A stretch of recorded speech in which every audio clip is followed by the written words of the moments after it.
Announcement doubts clarify చేయగలరు. Next మాకు కూడా రిసోర్సెస్ పర్సన్ అండి ఈ స్టేట్లో, కాబట్టి దాన్ని ఉపయోగించుకోమని కోరుతున్నాం. నా లెవెల్లో ఏమన్నా తెలిసిన ఉంటే నేను క్లారిఫై చేస్తాను. And depending on the issues they will take action. అందరికీ నమస్కారం. శ్రీకాకుళం ఛాంబర్ ఫ్లైఓవర్స్ ఇస్తే తప్పకుండా ఆ డేట్ ప్రకారం ఆ ఫ్లైఓవర్స్ని అన్ని సెంటర్లో పెట్టడానికి ప్రయత్నిస్తూ ఉన్నారు. ఏవైతే బెనిఫిట్స్ ఉన్నాయో అవన్నీ ఛాంబర్ ప్రజలందరికీ చెప్పడానికి ఎక్కువ ఎక్కడెక్కడైతే అవకాశం ఉందో వాళ్ళంతా ప్రజలు చేస్తున్నారు. Thank you. జిఎస్టీ వాళ్ళు బట్టి production of tax existing ground stocks ఉంటాయి. ఇప్పుడు వాళ్ళ పరిస్థితి వాళ్ళు సడన్గా ఎంఆర్పీ తెప్పించమంటే అరౌండ్ 13% ఎంతో డిఫరెన్స్ ఉంది.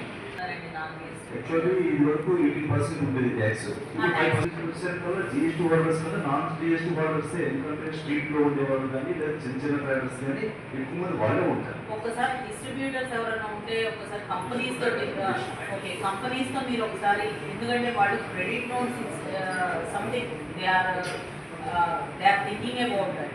సో మీరు అదే క్రెడిట్ వాళ్ళు పాస్ చేయాలి. యాక్చువల్గా అసలు డిస్ట్రిబ్యూటర్స్ కి కంపెనీ వాళ్ళు ఏం కూడా ఓకే.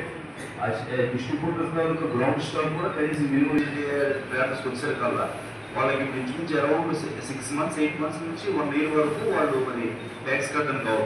ఆల్రెడీ 18% ఇన్పుట్ వచ్చింది, ఇప్పుడు 5% అవుట్పుట్ వెళ్తుంది. ఆటోమేటిక్గా మాకు గ్రౌండ్ స్టాక్ కానీ లేకపోతే మాకు రావాల్సిన ట్యాక్స్గా ఉండిపోవాలి.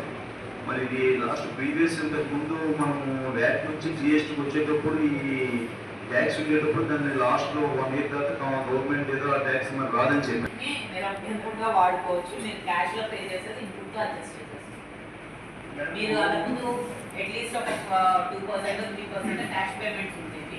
ఇప్పుడు ఈ ఐటీసీ అంతా ఎగ్జాస్ట్ అయ్యే వరకు మీరు ఇన్పుట్లో అడ్జస్ట్ చేసుకోవచ్చు. దానికి ఇన్పుట్ ఎక్కువ ఉండిపోతుంది.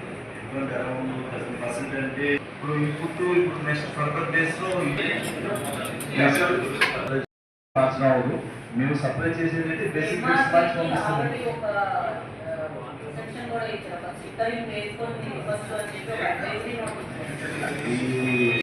తగ్గిస్తున్నాము అనేది వస్తే ఆటోమేటిక్గా గవర్నమెంట్ ఏ పర్పస్ మీద అయితే దీన్ని తీసుకొచ్చిందో ఎక్కువ మంది అంటే పెద్ద షాపుల కంటే ఈ నాన్ జిఎస్టీ వాళ్ళతోనే బాగా ఎక్కువ వెళ్తున్నారు. కాబట్టి వాళ్ళ విషయంలో నేను ఒకసారి ట్రై చేస్తానండి. ఏమైనా సొల్యూషన్ రావాలి అంటే పాలసీ లెవెల్లో ఏం రాకపోవచ్చు. బట్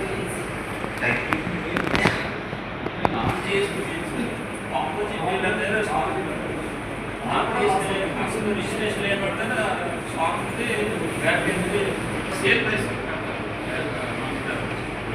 అది మీరు